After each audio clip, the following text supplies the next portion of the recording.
ଦଶହରା ପାଇଁ ବହି ଥାକ ଅଡ଼ା ଯେଉଁ ଥିଲା ତାର ସଫାସଫି କରୁ କରୁ ଗୋଟେ ଅକ୍ସଫୋର୍ଡ଼ ଡିକ୍ସନାରୀଟା ପାଇଲି। ସ୍କୁଲ ବେଳେ ଏ ଅକ୍ସଫୋର୍ଡ଼ ଡିକ୍ସନାରୀଟା କିଣିବା ପାଇଁ ଘରେ କେତେ କନ୍ଦା ବାବା। ସେତେବେଳେ ବହୁତ ପଇସା ପଡ଼େ, ଘରର ଆର୍ଥିକ ପରିସ୍ଥିତି ଏତେ ବି ଆମର ଭଲ ନଥାଏ ଯେ ଏଡ଼େ ବଡ଼ ଆମକୁ କିଣିକି ଦେଇପାରିବେ ଅକ୍ସଫୋର୍ଡ଼ ଡିକ୍ସନାରୀ। ଏହାର ପ୍ରାଇସ୍ଟା କାହିଁ ମୁଁ କେଉଁଠି ପାଉନି, ତ ଗୋଟେ ଛୋଟ ପକେଟ୍ ଡିକ୍ସନାରୀ ସେତେବେଳେ ଆମକୁ କିଣି ଦେଇଥାନ୍ତି। କିନ୍ତୁ ଆମର ଗୋଟେ ସ୍ୱପ୍ନ ଥାଏ ଯେ ଏଇଭଳିଆ ଡିକ୍ସନାରୀ ଗୋଟେ କିଣିକି ରଖିବା ଏବଂ ଏଇଟା କିଣିଦେଲେ ଆମର ଇଂଲିଶ ନଲେଜ ଗୁଡ଼ାକ ବଢ଼ିଯିବ। କିନ୍ତୁ ଆଜି ଯେତେବେଳେ ଦେଖେ ତ ଇଏ ଜାଣ ଇଏ ସେଲ୍ଫ ଭିତରେ ଗୋଟେ କୋଣ ଭିତରେ ପୁରା ଗୋଟେ ଅନଟଚ୍ଡ ହେଇକରି ଥିଲା। ମୁଁ ଭୁଲି ଯାଇଥିଲି ଯେ ମୋର ଗୋଟେ ଅକ୍ସଫୋର୍ଡ଼ ଡିକ୍ସନାରୀ ଥିଲା ବୋଲି।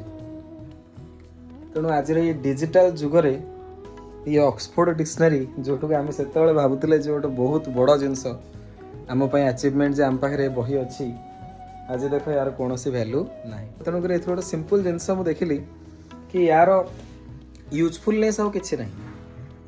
ଇଏ ଯେଉଁ ବହିଟି ଅକ୍ସଫୋର୍ଡ଼ ଡିକ୍ସନାରୀଟି, ୟାର ୟୁଜଫୁଲନେସ୍ ବର୍ତ୍ତମାନ ଦେଖିବାକୁ ଗଲେ କିଛି ନାହିଁ, କାରଣ ସବୁ ଜିନିଷ ଗୁଗୁଲରୁ ଆପଣ ପାଇଯାଉଛନ୍ତି। ତ ଏଥିରେ ଗୋଟେ ସବୁଠୁ ଇମ୍ପୋର୍ଟାଣ୍ଟ କଥା ଶିଖିବାକୁ ମିଳେ, ପ୍ରତ୍ୟେକ ଜିନିଷର ସବଷ୍ଟିଚ୍ୟୁଟ୍ ଅଛି। ଏଭ୍ରିଥିଙ୍ଗ, ପ୍ରତ୍ୟେକ ଜିନିଷର ସବଷ୍ଟିଚ୍ୟୁଟ୍ ଅଛି, ପ୍ରତ୍ୟେକ ମଣିଷର ସବଷ୍ଟିଚ୍ୟୁଟ୍ ଅଛି। କେବେ ହେଲେ ଭାବିବନି ଯେ ମୁଁ ହିଁ ସବୁ, ମୁଁ ନଥିଲେ କିଛି ହେଇପାରିବ ନାହିଁ। ସେଇଟା ଆକ୍ଚୁଆଲି ସତ ନୁହେଁ। ଆପଣ ହୁଏତ ଆଜି ଗୋଟେ ଜାଗାରେ ବହୁତ ଇମ୍ପୋର୍ଟାଣ୍ଟ ରୋଲ୍ ପ୍ଲେ କରୁଛନ୍ତି, କିନ୍ତୁ ଆପଣଙ୍କୁ ବି ଭବିଷ୍ୟତରେ କିଏ ଗୋଟେ ଆସିବ ସବଷ୍ଟିଚ୍ୟୁଟ୍ କରିଦେବ ଏବଂ ସେଠି ଆପଣଙ୍କର ଭ୍ୟାଲ୍ୟୁ ମଧ୍ୟ ଜିରୋ ହେଇଯିବ। ଦିନେ ଯିଏ ସବୁଠୁ ଇମ୍ପୋର୍ଟାଣ୍ଟ ଆମ ଲାଇଫ୍ରେ ଥିଲା, ଆଜି ଦେଖନ୍ତୁ ସିଏ ଗୋଟେ କୋଣରେ ପଡ଼ିକି ଅଛି।